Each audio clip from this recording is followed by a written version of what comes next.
brought to you by Saluja Gold. Bharat का सबसे भरोसेमंद सलूजा गोल्ड टीएमटी बार। Saluja gold TMT. अब सही पकड़े हो कॉन्ट्रैक्टर बाबू, मजबूती सब कुछ है।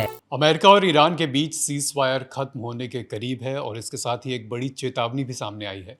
यूएस प्रेसिडेंट डोनाल्ड ट्रंप ने कहा है कि अगर डील नहीं हुई तो हालात सीधे जंग की तरफ जा सकते हैं। पीबीएस न्यूज से बात करते हुए ट्रंप ने क्या क्या कहा, जानने के लिए चलते हैं नावेद के पास।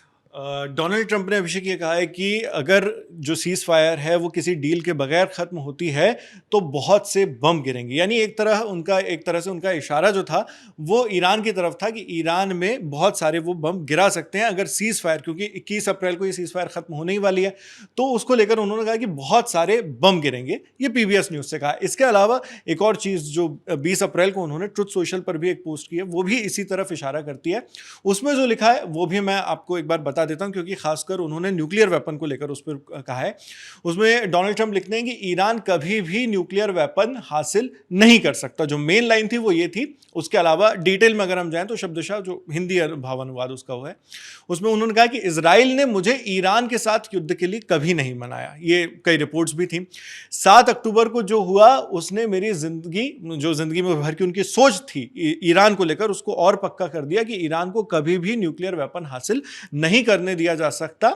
मैं फेक न्यूज एक्सपर्ट्स और पोल्स को बिल्कुल भी भरोसा किए बगैर देखता पढ़ता हूं। वो कहते हैं उसमें से 90% झूठ और मनगढ़ंत कहानियां होती हैं। पोल्स में धांधली होती है, ठीक वैसे ही जैसे 2020 के प्रेसिडेंशियल इलेक्शन में हुई थी। वो खुद के इलेक्शन की बात करते हैं। जैसे वेनेजुएला में हुआ, जिनके बारे में मीडिया बात भी नहीं करना चाहता, पसंद नहीं करता, ईरान में भी वैसे ही जबरदस्त नतीजे देखने को मिलेंगे। और अगर ईरान के नए लीडर, ब्रैकेट में वो लिखते हैं रिजीम चेंज, स्मार्ट हैं तो ईरान का भविष्य बहुत अच्छा और खुशहाल हो सकता है। यानी डोनाल्ड ट्रंप ने एक तरह से ये कह दिया कि जो रिजीम चेंज के बारे में वो बार बार बात कर रहे थे, आपने भी अभिषेक इसके बारे में बात की, तो एक तरह से वो नए लीडर का जिक्र करते हुए ये प्रूव करना चाहते हैं कि रिजीम चेंज वहां पर हो चुका है और अब वो एक तरह से नई लीडरशिप के साथ बातचीत कर रहे हैं। ये डोनाल्ड ट्रंप का पक्ष है अभिषेक जी। इस बारे में ईरान का भी एक रुख जो है वो अलग है इस सारे मामलों से। ईरान के प्रेसिडेंट मसूद पेज़ेश्कियान हैं, उन्होंने क्या कहा एक बार ये भी अगर आप जी हाँ, उन्होंने कहा है कि डिप्लोमेटिक रास्ता जो भी पॉसिबल हो, हर तरह का डिप्लोमेटिक रास्ता अपनाया जाना चाहिए। और लेकिन साथ ही साथ वो ये भी कहते हैं कि यूएस पर, अमेरिका पर यकीन नहीं किया जा सकता। उनके मुताबिक वो कहते हैं कि विजिलेंस यानी सतर्कता और भरोसा जो है, ट्रस्ट डेफिसिट, उसकी कमी जो कह रहे हैं वो लोग, तो एक ऐसी ज़रूरत है जिसे नकारा नहीं जा सकता। यानी कुल मिलाकर बात ईरान का पक्ष ये है कि बातचीत तो होगी लेकिन शक के घेरे में वो अभी भी हैं। और ग्राउंड की जो सिचुएशन है उस पर अगर जाएं तो स्ट्रेट ऑफ हॉर्मुज पर ईरान ने इसे थोड़े वक्त के लिए जरूर खोला था, लेकिन अब फिर से स्ट्रेट पे स्ट्रिक्ट कंट्रोल उसने अपना कर लिया है। और ये वही वजह है कि यूएस ने जो नेवल ब्लॉकेट कर दिया है ईरान का और स्ट्रेट के इर्द गिर्द, तो इसको लेकर है। और साथ में पोर्ट्स भी ब्लॉक कर दिए गए हैं ईरान के। तो दूसरी तरफ ईरान जो है वो भी अपना समुद्री रास्ता टाइट करने में लगा हुआ है और इसका असर दिख भी रहा है। कई जहाज़ों को वापस लौटना पड़ा और उसके बाद हमको वहाँ पर फायरिंग की भी घटनाएं देखने को मिली।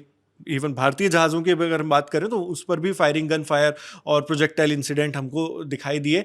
तो ईरान का फिलहाल जो स्टांस है वो ये है कि वो बातचीत करना चाहता है, लेकिन यूएस के साथ ट्रस्ट डेफिसिट है, भरोसे की कमी है। और अभी इस वक्त इनडायरेक्टली बातचीत चल रही है अमेरिका और पाकिस्तान के बीच, और जिसमें पाकिस्तान जो मीडिएटर की भूमिका में पहले था, उसी तरह से वो उस भूमिका में फिर से अपनी आपको पा रहा है और इसी तरह से कोशिश में लगा हुआ है कि दोनों देशों में कुछ बातचीत करवा सके और खुद की भी ग्लोबल पोजिशनिंग मजबूत कर सके। तो फिलहाल ये चल रहा है, लेकिन ईरान अभी किसी भी तरह से डायरेक्ट बातचीत अमेरिका से करने के मूड में नहीं दिखाई दे रहा है। और ये बातें इसलिए भी और चिंताजनक हैं क्योंकि जो सीज़ फायर की मियाद थी वो अब ख़त्म होने को है। 7 अप्रैल को सीज़ फायर हुआ था, 14 दिन के लिए सीज़ फायर था, जो ये 14 दिन का समय अब खत्म हो रहा है। ट्रंप ने इस बारे में क्या कहा, पेज़ेश्कियान ने क्या कहा, ये नावेद ने आपको बताया। इसके अलावा एक पक्ष और है बेंजामिन नेतन्याहू का। उन्होंने भी कहा है कि the task is yet to be finished, यानी हमने जो काम सोचा था, हमारा जो मोटिव था, वो अभी पूरा होना बाकी है। इन सारे बयानों के क्या मायने हैं, सीज़ फायर खत्म होने के बाद क्या होगा, ये आने वाला समय बताएगा। फिलहाल इस वीडियो में इतना ही। ललन टॉप देखते रहिए, अपना ख्याल रखिए, शुक्रिया।